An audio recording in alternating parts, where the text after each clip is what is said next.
বিগত দিনের দীর্ঘ ১.৫ দশকের অধিক সময় দেশের সম্পদ লুণ্ঠন হয়েছে। আমার যদি ভুল না হয়ে থাকে, কোন শ্রেণী, পেশা, ধর্ম, বর্ণ কেউ এই বাজেটের বাইরে এখন আছে বলে আমি মনে করি না।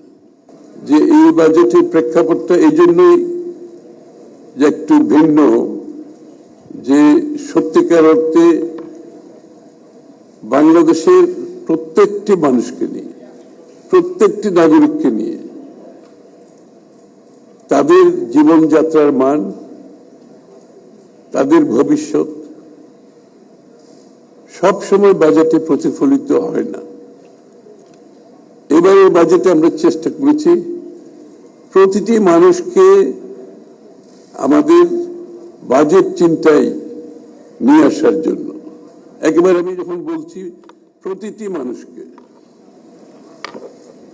সবাইকে আনার চেষ্টা করেছি আমরা। আমার যদি ভুল না হয়ে থাকে, কোন শ্রেণী, পেশা, ধর্ম, বর্ণ কেউ এই বাজেটের বাইরে এখন আছে বলে আমি মনে করি না। এবং এটা করতে অনেক বেশি আমাদের যে জায়গাটাই আমাদের বেশি কষ্ট হয়েছে সেটা হচ্ছে আরেকটা বিষয় যেটা ঘটে গেছে। বিগত দিনের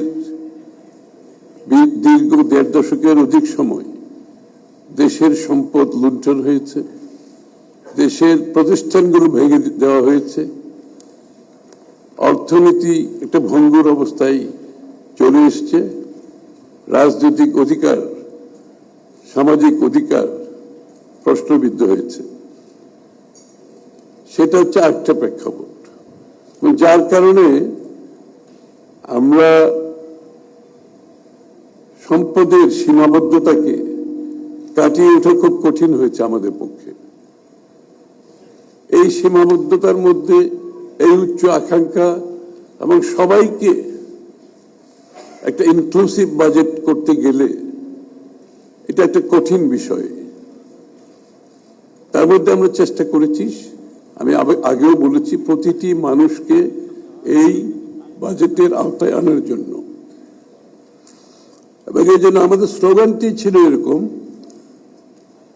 অর্থনীতিকে গণতন্ত্রায়ন করা। এবং এই প্রেক্ষাপটটা আরো বেশি ধারণ করতে হয়েছে, কারণ এর আগে অর্থনীতিটা ছিল পৃষ্ঠপোষকতার অর্থনীতি, কিছু মানুষের জন্য অর্থনীতি, কিছু গোষ্ঠীর জন্য অর্থনীতি, অথবা কিছু অর্গানাইজড গ্রুপের জন্য অর্থনীতি। যে মানুষগুলো অর্গানাইজ না, যারা পৃষ্ঠপোষকতা পায় নাই, যারা অর্থনীতির ভাবনার বাইরে ছিল, আমরা এই মানুষগুলোকে আনার চেষ্টা করেছি। এবং সবার জন্য এই বাজেটে আপনারা লক্ষ্য করবেন, অ্যালোকেশন ওয়াইজ আমাদের এই সীমিত সম্পদের মধ্যে, সীমাবদ্ধতার মধ্যেও সকলের জন্য কম বেশি অ্যালোকেশন দেওয়া আছে, প্রোগ্রাম দেওয়া আছে এবং রোড ম্যাপ দেওয়া আছে। শুধুমাত্র যে পলিসি, নীতিমালা নয়, আমরা কিন্তু রোড ম্যাপ দিয়েছি। এটা বাস্তবায়ন করতে গেলে আমাদের কি কি করতে হবে সেটাও কিন্তু পরিষ্কারভাবে বলা হয়েছে। এই জন্য এই বাজেটটি একটু ভিন্নধর্মী, এটা প্রেক্ষাপট কিন্তু একটু ভিন্ন, এটা ভাবনা, চিন্তা, দর্শন একটু ভিন্ন। এছাড়া গত ১.৫ দশকে বিশ্বের অর্থনৈতিক কর্মকাণ্ডে একটা বড় ধরনের পরিবর্তন হয়েছে। এবং এই পরিবর্তনটা হলো রুল বেসড ইকোনমিক অর্ডার থেকে বিশ্ব সরে গিয়ে একটা প্রোটেকশনিস্ট অর্ডারে চলে গেছে। সুতরাং যে রুল বেসড অর্ডারের উপর ভিত্তি করে আগে অর্থনীতি চলতো, সেটা থেকে আমরা অনেক দূরে সরে গেছি, বিশ্ব সরে গেছে, বিভিন্ন দেশ সরে গেছে। দ্বিতীয় কথা হচ্ছে, যুদ্ধ বিগ্রহ has become a new normal. এখান থেকে আমরা বেরোতে পারছি না।